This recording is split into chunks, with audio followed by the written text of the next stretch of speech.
Nagmamaneho siya sa isang liblib at nagyayelong kalsada nang may napansin siyang anino sa kagubatan. Bumilis ang tibok ng kanyang puso nang makilala niya ang nakita. Isang German Shepherd nakatali sa puno, balot ng niyebe, halos hindi na gumagalaw. Sino ang makakagawa ng ganitong kalupitan? Bigla niyang pinahinto ang sasakyan, tumalon palabas at mabilis na tumakbo papunta sa aso.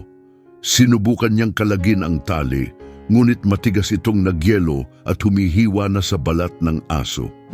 Halos hindi na gumagalaw ang aso, ang mga mata nito'y walang bakas ng pag-asa. Alam niyang kailangan niyang kumilos agad, ngunit ang susunod niyang hakbang ay hindi inaasahan at magbabago ng lahat. Mahigpit na nakahawak si Lisa Carter sa manibela, namumutla ang kanyang mga buko sa tindi ng lamig. Kahit pabukas ng todo ang heater ng kotse, ramdam pa rin niya ang malamig na hangin na pumapasok sa mga siwang ng lumang sasakyan. Ang thermometer sa dashboard ay naglalaro sa pagitan ng 4 degrees at 20 degrees. Tahimik at walang katao-tao ang kalsada sa unahan. Tanging mga puno lamang na balot ng mabigat na niyebe ang makikita, yumuyuko sa bigat ng bagyo. Bumuntong hininga si Lisa, sabik na makauwi bago pa lumala ang bagyo. Ngunit may bagay na umagaw ng kanyang pansin sa kanan. Sa kabila ng linya ng mga puno, may madilim na hugis na kapansin-pansing naiiba sa kaputian ng niyebe. Sandaling huminto ang tibok ng puso ni Lisa. Binagalan niya ang takbo ng kotse, ang hininga niya'y nagkukulay usok sa lamig habang tinatanglawan ng mga headlight ang anyo. Nanlamig ang kanyang sikmura sa kaba. Hindi lang basta anino iyon, isa itong aso, isang German Shepherd nakatali sa puno, hindi gumagalaw, balot ng niyebe ang balahibo. Bumilis ang tibok ng puso ni Lisa. Bigla niyang inapakan ang preno at bumaba ng kotse. Ang malamig na hangin ay parang patalim na humihiwa sa kanyang kasuotan. Hindi siya nagpatinag. Mabilis siyang tumakbo papunta sa aso. Lumalagutok ang yelo sa bawat yapak ng kanyang bota. Bawat segundo'y mahalaga. Habang papalapit siya, unti-unting lumilinaw ang masaklap na kalagayan ng aso. Nakahandusay ang German Shepherd, ang balahibo'y matigas na sa yelo. Kitang-kita ang mga tadyang na nakausli sa ilalim ng gusot na balahibo. Ang tali sa leeg nito'y sobrang higpit at nagyelo na parang bitag. Namuo ang luha sa mga mata ni Lisa habang lumuhod siya sa tabi ng aso sa gitna ng niyebe. "Hoy, nandyan ka pa ba?" Bulong niya, hindi gumalaw ang aso. Dahan-dahang iniabot ni Lisa ang nanginginig niyang kamay at marahang idiniin sa tagiliran ng aso. Naramdaman niya ang mahina, ngunit buhay na pulso. Buhay pa ito. Napabuntong hininga siya ng malalim, halong tuwa at pangamba ang naramdaman niya. Alam niyang kailangan niyang kumilos ng mabilis. Hinawakan niya ang tali at buong lakas na hinila, ngunit matigas itong nagyelo. Parang sinadyang iwanan ng aso upang mamatay sa lamig. Pumiglas ang galit sa dibdib niya habang pilit niyang binabanat ang matigas na yelo. "Sandali lang, kaibigan," bulong ni Lisa, ang hininga niya'y nagiging usok sa lamig ng hangin. Hinubad niya ang kanyang gloves, agad na sumakit ang kanyang mga daliri nang madikit sa nagyayelong tali. Sinubukan niyang kalagin ang buhol, ngunit parang bato itong nagyelo sa puno. Nanikip ang dibdib niya sa takot. Mahina nang nanginig ang aso, bahagyang umungol mula sa tuyot nitong labi. Dumilat ang mga mata nito, walang bakas ng laban. Napalunok si Lisa, hindi niya kayang hayaang mamatay ito sa ganoong paraan. Agad niyang inikot ang tingin, naghahanap ng kahit anong maaaring gamitin upang putulin ang tali. At biglang, di inaasahan, bahagyang itinaas ng aso ang ulo nito. Ang mga mata nitong walang kislap ay tumitig sa kanya. Sa tingin na iyon, nakita ni Lisa ang munting pag-asa. Ngunit hindi niya inaasahan ang mga susunod na mangyayari. Kumakagat ang lamig sa kanyang mga daliri habang walang tigil niyang pinipilit kalagin ang matigas na tali na parang kadena ng yelo. Halos hindi gumagalaw ang German Shepherd, mahina ang paghinga, balot ng yelo ang balahibo, hindi tumutugon sa kanyang haplos. Nginig sa lamig at kaba, alam ni Lisa na hindi siya maaaring magdalawang isip. Manatili ka sa akin, kaibigan, bulong ni Lisa. Nanginginig ang kanyang boses hindi lang dahil sa lamig, kundi dahil na rin sa takot. Gaano na kaya katagal siyang nagtiis sa nagyayelong kalungkutan? Manhid na ang kanyang mga daliri sa yelo na bumalot sa tali, ngunit hindi siya tumigil, patuloy na hinihila ang buhol na matigas na sa yelo. Hindi ito gumagalaw, parang selyadong bakal.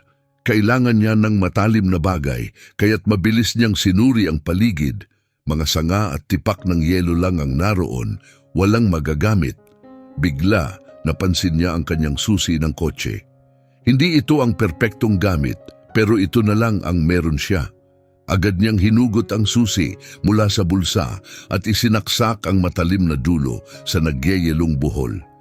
Pinilipit at kinayod ito, desperadong paluwagin ang tali. Mahinang umungol ang German Shepherd, bahagyang iniangat ang ulo. Nanginig ang kanyang katawan, halos wala ng buhay ang kanyang espiritu. Ramdam ni Lisa ang bigat sa kanyang dibdib, malinaw na malinaw ang katotohanan. Kung hindi niya mapapalaya ang aso ngayon, baka hindi na ito mabuhay. Isinaksak niya ng mariin ang susi, halos magasgas ang kanyang mga buko sa yelo. Biglang bumigay ang yelo, bahagyang nabasag, sapat na para muling hilahin ni Lisa ang tali. Nagmatigas ito sa una, pero hindi siya sumuko. Pumatak ang luha sa kanyang mga mata habang bumubuntong hininga sa frustrasyon. Sige na, please. Umusal niya sa sarili. Buong lakas niyang hinila ang tali, nag-iwan ng hapdi sa kanyang mga palad, nanginginig ang kanyang braso sa pagod.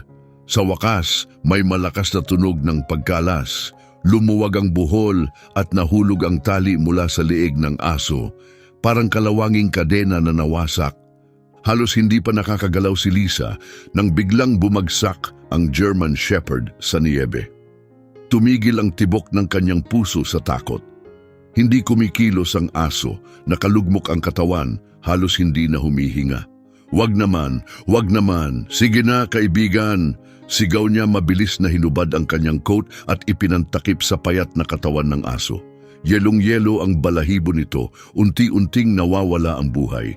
Dahan-dahang idiniin ni Lisa ang kanyang kamay sa dibdib ng aso, naghahanap ng senyales ng buhay. May bahagyang pagtaas-baba na nagpapatunay na humihinga pa ito kahit mahina. Mabilis na nag-isip si Lisa, napalaya na niya ang aso pero hindi iyon sapat. Kailangan nito ng init ngayon din o baka hindi na ito mabuhay. Walang oras para magdalawang isip, yumuko siya, inakap ang German Shepherd at iniangat ito. Magaan ang katawan nito, napakagaan para sa kanyang lahi. Mahina itong umungol habang yakap ni Lisa, pilit niyang ipinapasa ang init ng kanyang katawan sa nagyayelong aso. Nandito na ako! Bulong niya sa tainga nito, hindi kita iiwan. Habang naglalakad pabalik sa kotse, walang halaga ang malamig na hangin kumpara sa pagkaapurahan ng sitwasyon. Mahigpit niyang niyayakap ang German Shepherd. Napakagaan at halos walang buhay, parang isang bungkus ng buto na balot sa yelo. Halos hindi na humihinga ang aso. Manatili ka sa akin, kaibigan. Pakiusap ni Lisa, nanginginig ang kanyang boses habang binubuksan ang pinto ng kotse at marahang inilagay ang aso sa passenger seat. Pumasok ang malamig na hangin at sa isang sandaling nakakakaba, akala niya'y naramdaman niyang nanginig ang aso bago muling hindi gumalaw. Napasinghap siya sa takot. Huwag naman, huwag naman. Nanginginig ang kanyang mga kamay habang kinapan niya ang dibdib ng aso, dinidiin ang palad sa mga tadyang nito. Saglit na katahimikan, tapos may marahang pagtaas-baba. Mahina pero hindi maikakaila. Humihinga pa ito pero napakahina na at alam niyang mabilis na nauubos ang oras. Sumabak si Lisa sa driver's seat, agad na iniset ang heater sa pinakamataas na antas bago mahigpit na hinawakan ng manibela gamit ang nanginginig na mga daliri. Inapakan niya ng todo ang accelerator. Dumulas ang mga gulong sa nagyayelong kalsada habang mabilis siyang sumulong. Tumitibok ng mabilis ang kanyang puso. Oras ang kalaban niya. Ang pinakamalapit na veterinary clinic ay nasa 20 minuto ang layo. Panahong alam niyang wala na siyang oras. Mabilis niyang sinulyapan ang German Shepherd sa tabi niya. Bahagyang nakadilat ang mga mata nito, ngunit nakatingin lamang ng walang kislap. Mahina ang paghinga nito, kailangan niyang kumilos agad. Nag-isip siya ng paraan upang painitin ito. Hinila niya ang dulo ng kanyang makapal na winter coat at itinakip sa aso, sabay ini-adjust ang mga air vent para direktang umihip ang mainit na hangin dito. Ngunit nanatiling malamig ang katawan nito. Nanginig ang kanyang mga kamay habang kinapan niya ang pulso sa leeg nito, halos wala na. Bumigat ang dibdib niya sa takot, mabilis na humihina ang buhay nito. Sa sobrang desperasyon, hinubad niya ang kanyang gloves at idinampi ang kanyang mga palad sa nagyayelong mga tadyang ng aso. Napasinghap siya sa tindi ng lamig, ngunit hindi niya inalis ang kamay. Yumuko siya, nakahawak ang isang kamay sa manibela habang ang kabilay nakadikit sa dibdib nito. "Sige na, kaibigan," bulong niya. "Huwag kang bibitaw." Bumilis ang takbo ng kotse sa madilim at malamig na kalsada. Ang mga headlight nito'y hirap na lumaban sa nagyayelong hamog. Habang patuloy ang takbo, nanatiling tahimik ang aso. Kinagat ni Lisa ang kanyang labi hanggang sa nalasahan niya ang dugo. Bigla, may mahina at garalgal na tunog na bumasag sa katahimikan. Nanlaki ang mga mata ni Lisa. Napatingin siya sa tabi at nakita niyang bahagyang kumilos ang ilong ng German Shepherd kasabay ng mahina at putol-putol na ungol. Napalunok si Lisa, huminto ang kanyang hininga. "Ayos ka lang," bulong niya, mabilis ang tibok ng puso. Inilagay niya ang kanyang palad sa tagiliran nito. Malamig pa rin ang katawan ng aso, ngunit may konting buhay na pumipintig. Hindi siya maaaring sumuko. Pinaspasan niya ang pagpapatakbo ng sasakyan. Dire-diretsong tinatahak ang nagyayelong kalsada papunta sa veterinary clinic. Hindi na mahalaga ang speed limit. Ang tanging layunin niya ngayon ay iligtas ang buhay ng aso. Pagdating sa klinik, sumadsad ang kotse sa harap. Dumudulas ang mga gulong sa madulas na kalsada. Kumukurap-kurap ang emergency sign na nagbigay ng malamig at matalim na liwanag sa pasukan. Hindi pa man niya na ipaparada ng maayos ang kotse. Bumukas na agad ang pinto at nagmamadaling lumipat sa passenger side. Hindi gumagalaw ang German Shepherd. Nanlamig ang buong katawan niya sa takot. "Tulungan niyo ako!" Sigaw niya, halos pumutok ang boses habang inakay ang malamig na katawan ng aso at mahigpit itong niyakap. Kumakagat ang lamig sa kanyang balat habang naglalakad siya papasok sa klinik. Namanhid ang kanyang mga binti, mabigat ang kanyang paghinga, ngunit hindi siya huminto. Determinado siyang iligtas ang aso. Biglang bumukas ang pinto ng klinik at lumabas ang isang babaeng naka-scrubs at makapal na coat. "Dali! Dalin mo siya dito!" Tawag nito, agad na napansin ang payat at nanghihinang kondisyon ng aso. Nagmadali si Lisa papasok sa klinik, sinalubong siya ng mainit na hangin. Noon lang niya napagtanto kung gaano kalamig sa labas, ngunit ang isip niya ay nakatuon lamang sa aso. Inalalayan siya ng vet tech papunta sa treatment table, kung saan naghahanda na ang isa pang staff ng mga kagamitang medikal. Maingat na inilapag ni Lisa ang German Shepherd sa mesa, na natili itong walang malay. Tumunog ng tuloy-tuloy ang makina sa tabi nila habang idinampi ng vet tech ang stethoscope sa manipis na dibdib ng aso at nakita niya ang seryosong ekspresyon sa mukha nito. Masyadong mabagal at mahina ang paghinga niya at sobrang tigas ang katawan dahil sa lamig, sabi ng vet tech. Napakuyom si Lisa, halos masugat ang kanyang mga palad sa tindi ng tensyon. Nakatali siya sa puno. Natagpuan ko siya roon. Halos nagyayelo na. Sobrang higpit ng tali. Natakot akong... Naputol ang boses niya. Umiling siya habang pinipilit na alisin ang malungkot na imahen sa isip. Hindi ko alam kung gaano na siya katagal doon, pero halos wala na siyang buhay nung makita ko. Mabigat ang mukha ng vet tech habang tumango siya. Gagawin namin ang lahat ng aming makakaya. Pagkatapos ay sumigaw siya ng madalian, "Kunin si Doktor! Carter dito! Bilisan ninyo!" Naramdaman ni Lisa ang pagkirot ng kanyang puso nang pumasok ang isang matangkad na babae na may kayumangging buhok na nakabun, suot ang puting coat. Dr. Emily Carter, head veterinarian. Mabilis niyang ipinakilala ang sarili. "Ano ang temperatura niya?" tanong nito agad. Sumilip ang isang nurse sa monitor at sumimangot. "Sobrang baba, hindi nagre-rehistro." Nanlamig si Lisa nang marinig iyon. Sa kabila ng kalmado niyang kilos, determinado ang boses ni Dr. Carter. "Kailangan nating painitin siya agad. Magsimula ng IV fluids, mga heat pad at ihanda ang oxygen." Umatras si Lisa, malakas ang kabog ng dibdib habang mabilis na kumilos ang medical team. Binalot nila ang German Shepherd sa mga maiinit na kumot, nilagyan ng catheter ang kanyang binti at isinuot ang oxygen mask sa mukha nito. Napakuyom ang mga kamao ni Lisa, taimtim na nagdarasal. Parang bumagal ang oras habang pinapanood niya ang mabilis at organisadong kilos ng team. Binantayan ni Dr. Carter ang tibok ng puso ng aso. Seryoso ang ekspresyon. "Mahina ang pulso niya pero stable sa ngayon," sabi niya, nagbibigay ng munting pag-asa sa gitna ng tensyon. Napalunok si Lisa, nanginginig ang boses. "Mabubuhay ba siya?" Dahan-dahang huminga si Dr. Carter. "Masyado pang maaga para sabihin." Naramdaman ni Lisa ang matinding kirot sa dibdib, ngunit hindi inalis ng doktor ang tingin sa aso at idinagdag, patuloy pa rin siyang lumalaban. Napatigil ang hininga ni Lisa. Sa ngayon, sapat na iyon bilang pag-asa. Inilagay niya ang kamay sa gilid ng treatment table at mahina niyang binulong, "Hindi ka na nag-iisa." Hindi gumalaw ang German Shepherd, ngunit bahagyang kumilos ang kanyang mga tainga.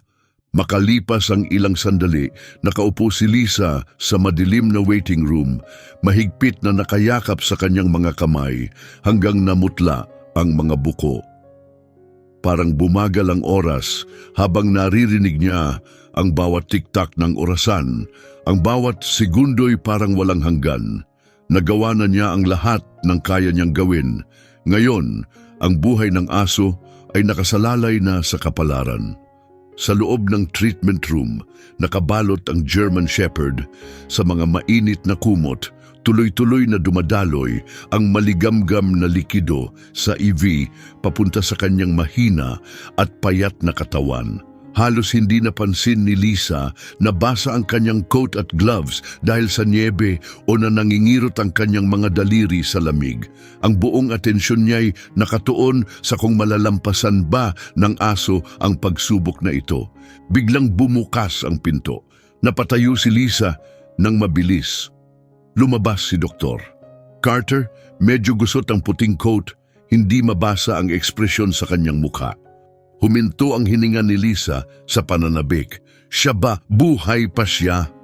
Sandaling nanghina ang tuhod ni Lisa sa ginhawa. Sobrang hina niya, patuloy ni Dr. Carter, pero medyo naging stable ang vital signs niya. Tumataas ang temperatura niya. Magandang sinyalis iyon. Bumuga si Lisa ng nanginginig na hininga. Pwede ko ba siyang makita? Sandaling nag-aalinlangan si Dr. Carter bago tumango. Wala pa siyang malay, pero sa palagay ko makakatulong ang presensya mo. Agad na sumunod si Lisa sa vet papunta sa treatment room habang malakas ang tibok ng puso niya. Nakahiga ang shepherd sa may padding na mesa, balot na balot sa kumot. May maliit na oxygen mask sa kanyang nguso at ang banayad na tunog ng mga monitor ang pumupuno sa silid. Nanikip ang lalamunan ni Lisa habang lumalapit siya sa mesa. Napakahina nitong tingnan. Tumayo siya sa tabi nito at mahinang bulong, "Hey buddy," halos pabulong ang kanyang tinig. Hindi gumalaw ang aso at sumikip ang dibdib niya, pinipigilan ang takot at pag-aalala sa kanyang lalamunan. Huli na ba siyang dumating para iligtas ito? Sa sandaling iyon, may bahagyang galaw, kumurap ang tainga nito, napatigil si Lisa. Sumunod, bahagyang gumalaw ang mga talukap ng mata nito. Napasinghap siya, mahigpit na humawak sa kumot sa tabi nito. "Ayan na, ligtas ka na ngayon," bulong niya ng may pag-asa. Mababaw pa rin ang paghinga nito pero may laban itong ipinapakita. Lumapit si Doktor. Carter, mas malumanay ang boses. Kailangan niya ng oras. Ang katawan niya ay nasa shock at sobrang payat na siya. Gagawa kami ng mga pagsusuri para tingnan kung may internal na pinsala, pero ang mahalaga ngayon ay buhay siya. Tumango si Lisa, halos maluha sa emosyon. Tinitigan niya ang payat na katawan ng shepherd, iniwan para mamatay sa matinding lamig, nakatali at walang kalaban-laban.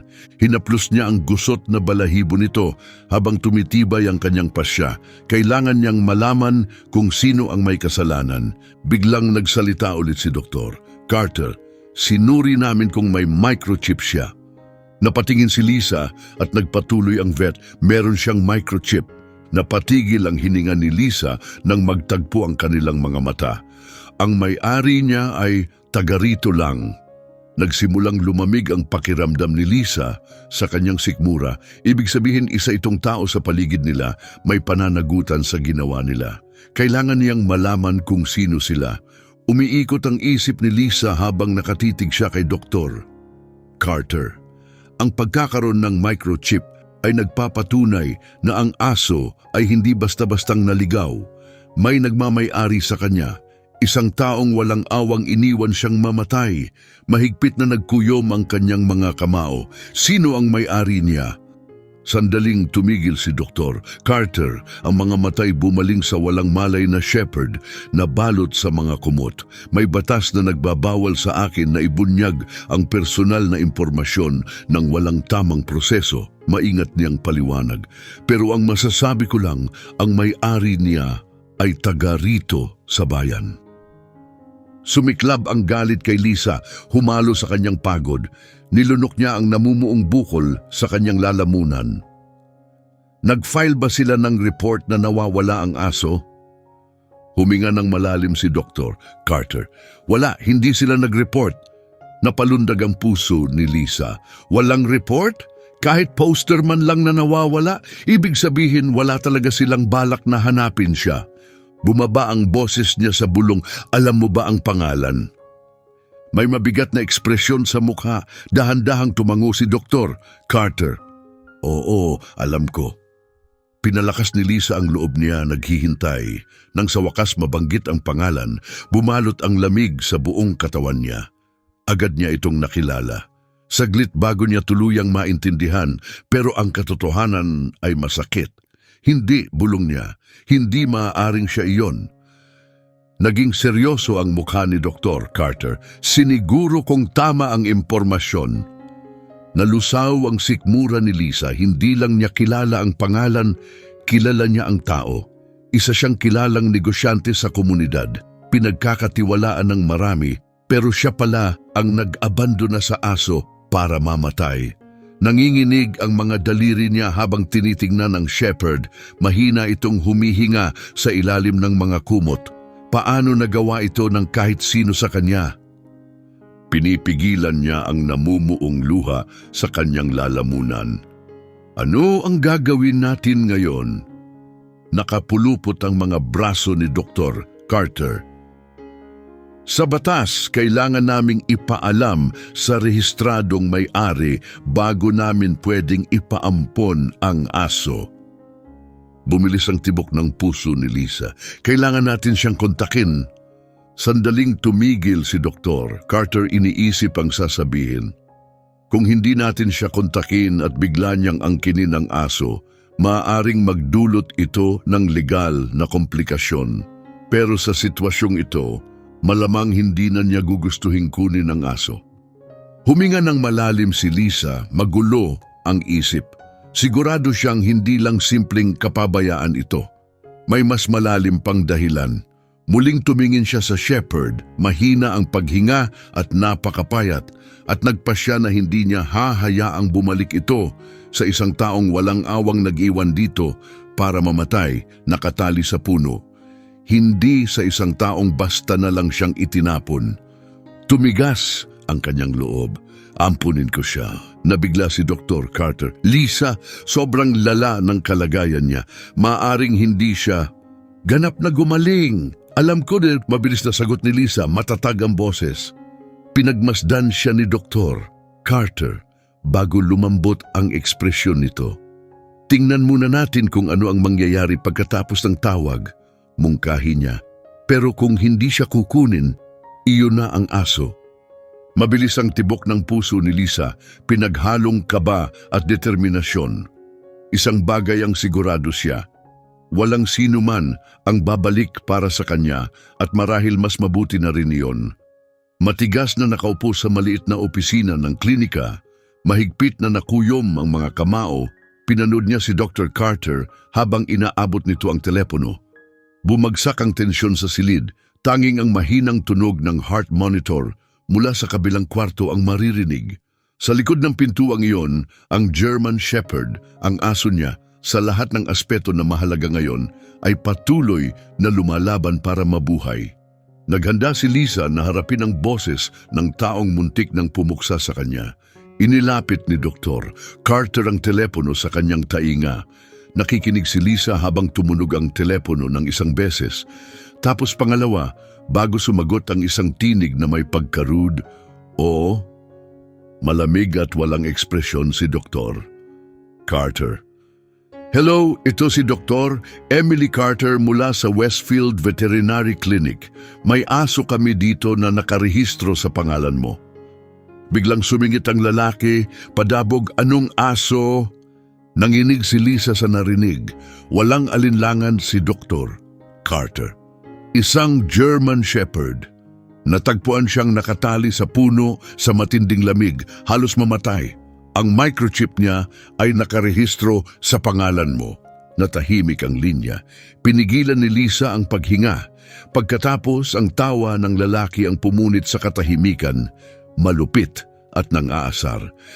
Yung asong yun! May pangahamak na sagot nito. Iniwan ko na yan ilang araw na ang nakalipas. Nagsimulang magngit-ngit ang mga ngipin ni Lisa sa galit. Iniwan mo? Ulit ni Doktor. Carter, kontrolado ang boses. Oo, walang pakialam na sagot ng lalaki. Walang kwenta, sobrang hina. Ayoko ng asong hindi. Napatigil siya sa kahuminga ng malalim padabog. Gawin niyo na kung anong gusto niyo sa kanya. Wala akong pakialam. Nanlumo ang sikmura ni Lisa. Halos hindi niya mapigilan ang galit na namumuo sa dibdib niya. Si Dr. Carter, sa kabila ng lahat, ay nanatiling propesyonal. Ibig sabihin, pinapawalang bisa mo na ang pagmamayari mo? Wala na akong pakialam. Inis na sagot ng lalaki. Hindi na siya sa akin. Hindi na kinaya ni Lisa. Agad niyang inagaw ang telepono kay Dr. Carter. Iniwan mo siya na nakatali sa puno para mamatay, galit niyang sabi, nanginginig ang boses sa emosyon. Saglit na tumahimik ang lalaki, tapos humalakhak ng malamig, aba, babae, aso lang yan. Nanginig ang mga kamay ni Lisa sa galit. Bago patuluyang sumabog ang damdamin niya, maingat na kinuha ulit ni Dr. Carter ang telepono. Kami na ang bahala sa kanya, malamig na sabi niya. Sa kapinuto lang tawag. Namatay ang linya. Nananatili si Lisa sa pagkakaupo. Mabilis ang tibok ng puso at nagmamadali ang kanyang paghinga. Huminga ng malalim si Dr. Carter. Ayun na yon. Pinipilit pigilan ang galit na namumuo sa kanyang dibdib. Nanginginig ang boses ni Lisa nang magtanong siya, ibig sabihin, akin na siya ngayon? Nagbigay ng maliit at may pagkaunawang ngiti si Dr. Carter at tumango. Oo, iyon na siya. Bumuga si Lisa ng nanginginig na hininga nang biglang marinig ang mahina at maamong ungol mula sa treatment room. Agad na napalingon siya sa pintuan. Wala nang pag-alinlangan. Mabilis siyang pumasok sa loob. Doon, nakabalot sa mga kumot na kahiga ang shepherd, payat ngunit gising. Ang mga mata niya malinaw at alerto ay tumitig kay Lisa sa unang pagkakataon. Hindi na mapurol o walang buhay, kundi tunay na nakikita siya. Nanikip ang lalamunan ni Lisa sa emosyon habang marahan niyang iniabot ang kamay at hinaplos ang ulo nito. Hindi siya umiwas. Sa halip, ang mahina nitong buntot ay bahagyang kumalabog sa mesa. Isang mahinang tawa ang kumawala kay Lisa kasabay ng pagtulo ng luha sa kanyang mga mata. "Ligtas ka na ngayon, buddy," bulong niya. Sa pagkakataong ito, parang naintindihan siya nito. Iniwan si Rocky upang mamatay, ngunit pinili niyang ipaglaban ang buhay tulad ng pagpili ni Lisa na huwag siyang bitawan.